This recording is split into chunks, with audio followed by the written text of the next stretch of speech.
Good morning and happy Thursday. What a wonderful day I had yesterday. It was the ribbon cutting ceremony for the company I work for. We're opening up a new facility. Really exciting. Beautiful building. And yeah, I'm really excited to be a part of it too. Even though I'm a newbie in the company, I only started there in February.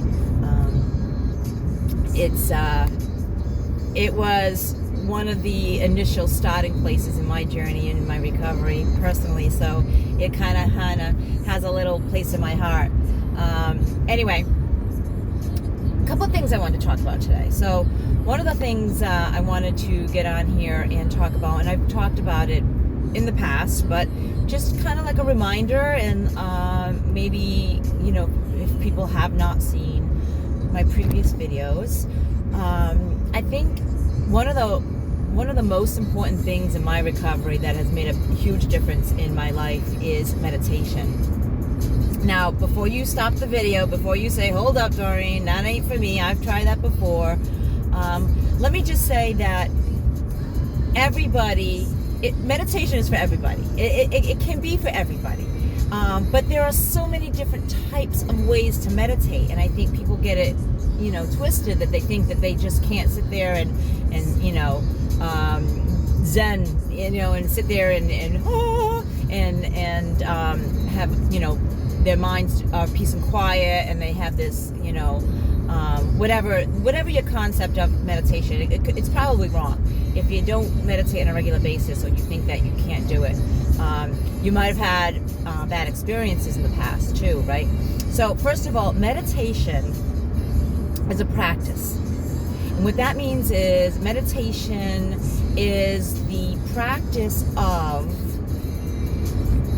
having so you're sitting there, and there's you could be walking too. All right, so there's various ways of doing it, but it's the practice of your mind wandering. Your mind will wander, or it will race, or whatever, you know, you will start critically thinking, or you know, negatively thinking about yourself, or whatever that looks like for you. And it may be all of the above. That's usually what happens to me. But it's the practice of having your mind wander, becoming aware of it wandering, and bringing it back to the present moment. Okay? So anxiety is worrying about all the things in the future. And depression is thinking about all the things in the past. Both of them ruminating. So it's over and over and over again these thoughts occur, right? And we get stuck. So meditation is a practice of bringing your mind to the present moment. And when you are not used to meditating, your mind is kind of used to racing. It's used to ruminating on the past. It's used to speaking negatively to you, self-thoughts. And like I said in previous videos, right? So our brains are designed to take shortcuts. It's designed to form habits, right? So thinking is very energy consuming, calorie consuming, so it tries to save all its energy for like life and death situations, right? So it doesn't have to reinvent the wheel every single time it comes on a decision that needs to be made, or a thing to do, right? So when you wake up in the morning, you don't have to think, all right, how do I put my clothes on? How do I put my right leg in? You don't have to think about that. You do it automatically, right? You do it without thinking. Your brain does that so that, because if you thought about everything that you had to do in a cognitively way, in a problem-solving way, your mind would explode. You just can't do that. It's not designed to do that, and you're not able to do that. So what happens is that we're put on automatic pilot. And so when we're used to doing something in a certain way, so let's say we're used to, our minds are used to, whenever we have a moment of not physically doing something, it will race. You know, whenever we have a moment of feeling a certain emotion, we go to feeling depressed or feeling anxious, whatever. So if we're used to doing that, our minds will do that automatically. And so it's meditation is a practice because it's retraining your brain not to do that automatically. Instead, we're going to automatically focus on the moment, right? Instead of panicking and having a panic attack, we're going to focus on our breath, and we're going to look at, where our feet are planted, right? Again, our brains automatically go to this state, right? And in these intense states, we don't make very good decisions. The part of the brain that thinks can't think. It does not cognitively think. It has the inability. It's put on pause, and it happens automatically. We have no control over our brains going on pause, the cognitive part of our brain going on pause. We have no control over that. And I know I'm all over the place because I'm trying to give you all this information in a short little video, and I'm already over 5 minutes. So getting back to meditation, so it's training the brain, and it's a practice. So it's a practice that we have to do on a consistent basis so that it can become a habit. So it's teaching our brain, this is what we do. We can reel it in, we can bring our mind in. And by practicing on a consistent basis, we do get better at it. It's not that we ever get to the point where we're able to sit there and on our minds be perfectly still, perfectly blank. It's we get better at noticing our mind wandering sooner, and then bringing it back sooner and more easily, and having it wander less frequently.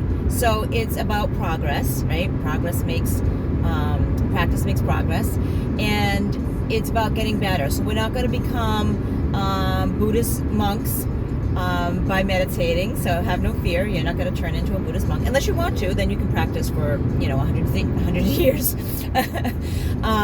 And they do it all day long, so they put a lot of time into it, and you can too if you like, but that's I don't have time for that. So I practice a little consistently, a little bit every day.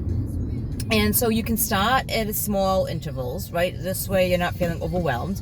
You can start with 5 minutes a day.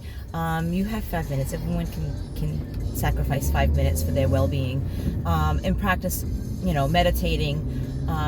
Again, it has to be on a consistent basis. That's how our brains go into automatic. That's how our brains get habits, right? We can't just do it once a month, right? You can't go to the gym once a month and work out. Even if you work out for 2 or 3 hours, you're not going to get the benefits as if you work out every day for 10, 15 minutes, or you work out 3 times a week for a half hour, right? You're not going to get the benefits. So it's the consistency of doing it. And again, there's many ways to meditate, right? So there's I usually recommend for people just starting out guided meditations, right? There's Insight Timer, which is a wonderful app. I use that all the time. There's Calm. There's YouTube. You can go on YouTube and get some meditations, some guided meditations. There's like the visualizations, where it's kind of like a guided meditation, but they have you really get involved in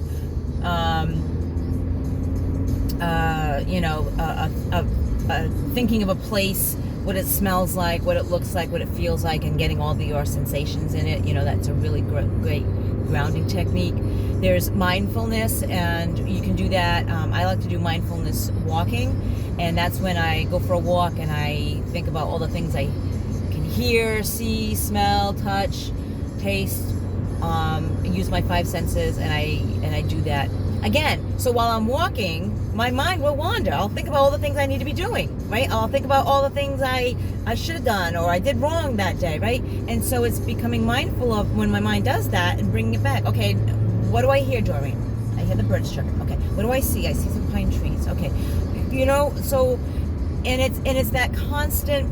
It's like exercising. It's flexing your muscle, right? You don't just go to the gym and stand there and look at the weights. You got to pick them up and you got to curl them, or there's isometrics too, but you know what I mean. So when you're meditating, it's a practice of exercising that mind muscle. So mind's going to wander, you're going to notice it, you're going to bring it back, and it's going to be that constant thing. So know that that's perfectly normal. Know that's actually part of it, right? That's how you train your brain to bring it back. So give yourself a break, give yourself a chance. And when you notice your mind wandering, also don't beat yourself up for it. Don't be like, oh damn it, I'm doing it again, I can't do this, right? Non-judgmental. Oh, I'm slipping, I'm my mind's wandering again, or I'm thinking about that again, I'm going to bring it back to what I'm thinking about, right? What I'm focusing on, the present moment. What am I breathing? And that's another thing too. So a lot of times people will use the breathing as the grounding technique. So when your mind is wandering, you can bring it back to the breath. So I'm inhaling for 5, I'm holding for 5, I'm exhaling for 5, right? So hold on.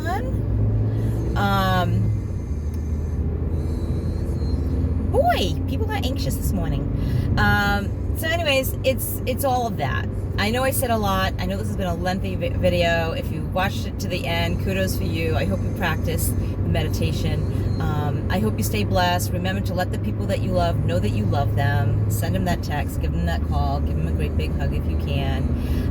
Live your life enthusiastically, because there's really no other way. Look at me. Look at my videos on YouTube. I'm also on Facebook and Instagram under Recovery Enthusiast. YouTube, I'm under Doreen Cunha, C-U-N-H-A. Check out my website. I got some great content on there. You can subscribe to my weekly newsletters. A lot of great stuff. So stay blessed. Until next time, guys.